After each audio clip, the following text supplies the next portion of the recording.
Here we go. From Empire, the Fantastic Four First Steps is the MCU's chance to do them justice, says Kevin Feige. We have had 3 previous incarnations of the Fantastic Four. There was Josh Trank's version.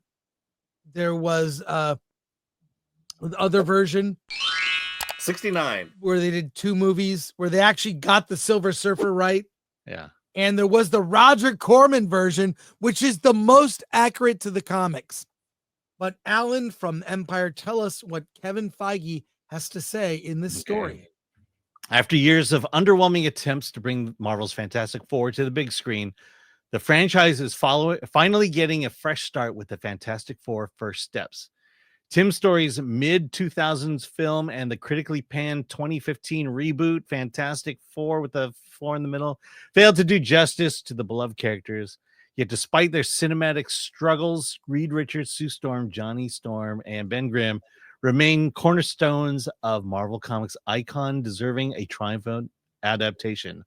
Now, with First Steps, Marvel Studios is treating the return of Fantastic Four not only as a long-awaited redemption, but a major leap forward. Kevin Feige, president of Marvel Studios, emphasized just how significant this moment is.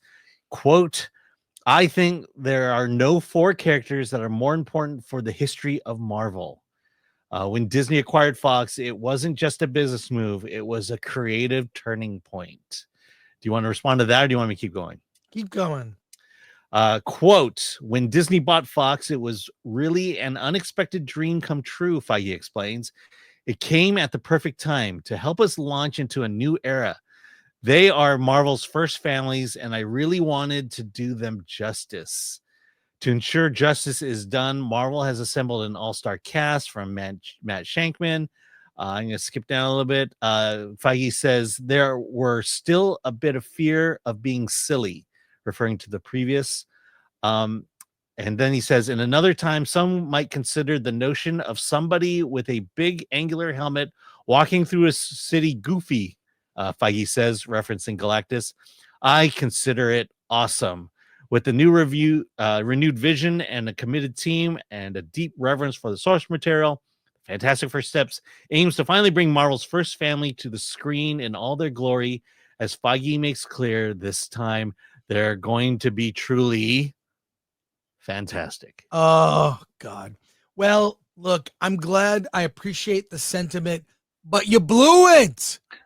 It's more, according to Grace Randolph, the new FF movie is more MCU. With Sue Storm at the center and the women of the movie basically resolving the main conflict. In the comic book, it is Reed Richards is gifted a weapon. This is a spoiler for a comic book that is decades old, so don't get upset with me. The Watcher bestows upon Reed Richards a weapon called the Ultimate Nullifier. Yeah. This weapon in the hands of a mere mortal human.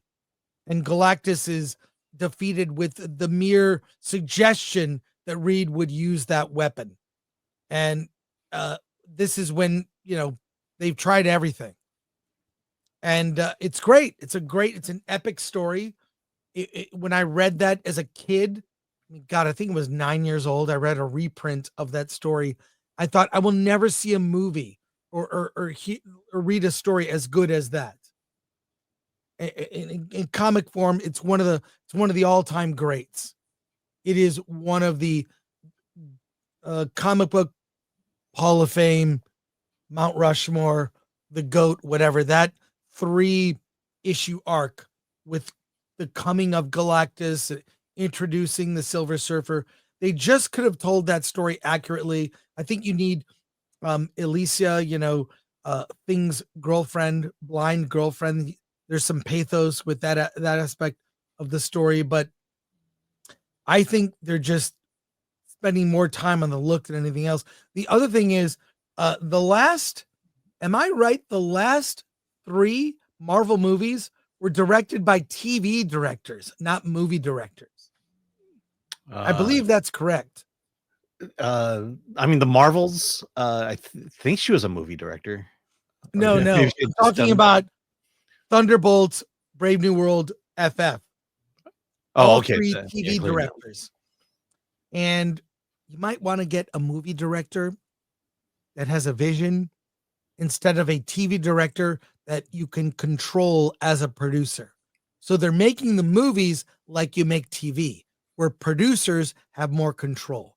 Mistake. Yeah. So Like in the old days of Marvel Studios when they would hire movie directors. like to take John Marvel movies. Favreau, Yeah. like they James got Gunn, Kenneth Branagh. Kenneth Branagh, they had real directors who'd made movies that were successful Mhm. before. Shane Black.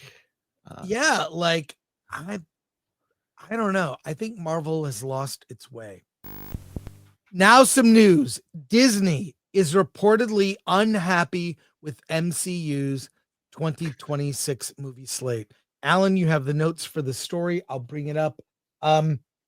What's the slate? Is it just one movie? That's it. Alan, this is from Yeah. the direct. Let's hear it. All right, here we go.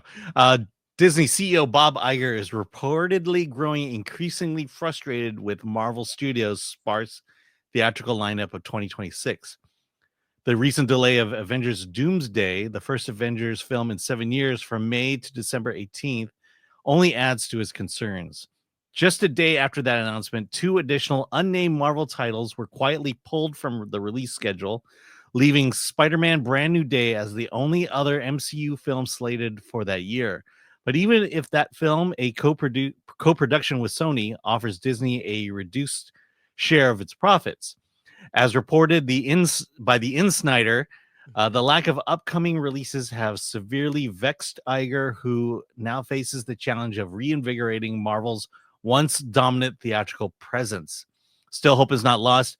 Despite the lengthy production timeline typically required for an MCU film, there are several inventive ways Kevin Feige and his team could entice fans back into theaters next year. One strategy might involve re-releasing older Marvel films to celebrate their milestone anniversaries, much like how Star Wars Episode 3 Revenge of the Sith made over 42 million worldwide during its 20th anniversary. With multiple Marvel MCU properties hitting anniversaries in 2026, Marvel has a treasure trove of content that could be enhanced with special features like extended cuts or previews of Doomsday. And it goes on to mention TV shows include The Punisher and Wonder Man. Wonder Man, I believe, is late 2025, if I recall correctly. Yeah. Yeah, I agree with that. How about this? Avengers Doomsday is coming out. How about for those who are maybe too young or didn't see the movies in the theater, release all the MCU movies leading up to Doomsday. Re-release. You could re-release an Avengers movie every 2 to 3 months in a theater. The first time in theater in years. Wouldn't it be fun to see just the first Avengers movie in a theater and do it limited showings?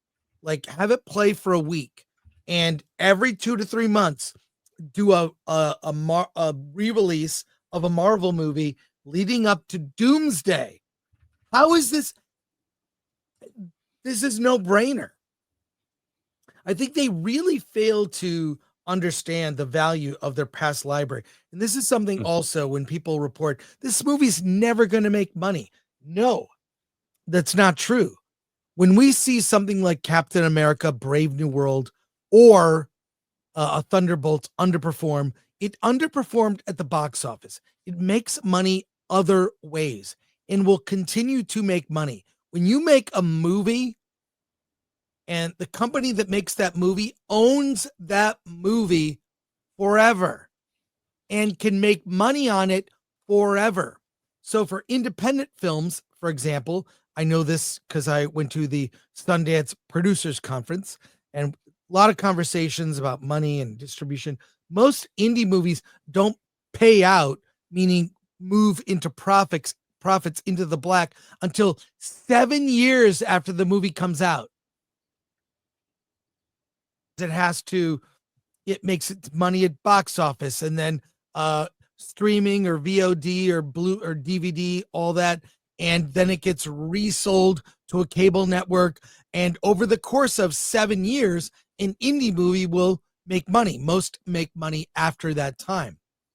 So it's kind of like owning a piece of property.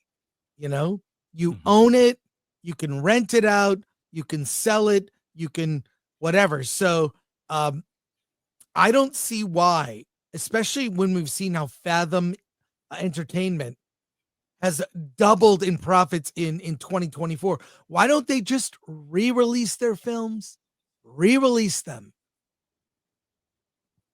Alan, what are your thoughts on this?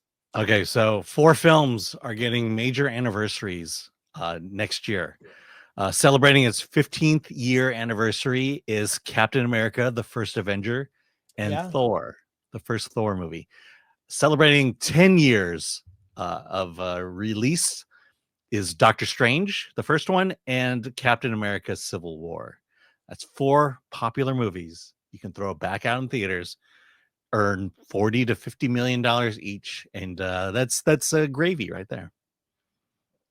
Yeah, I agree. I just think if Avengers Doomsday is coming out, which is the 5th Avengers movie, just release every 2 to 3 months. The Avengers, Age of Ultron, Infinity War, Endgame. You could re-experience that moment on your left in the theater again. There were so many videos that went viral of screenings of audiences going crazy. I'd love to see it. I would love to see all the Avengers movies leading up to Doomsday. Now, I will tell you the excuse they will give for not doing this, because it will create confusion between Fantastic Four and Avengers Doomsday. Well, I don't care. Yeah. Plus, they think audiences are stupid. No, I think that re-releases of movies have become wildly popular.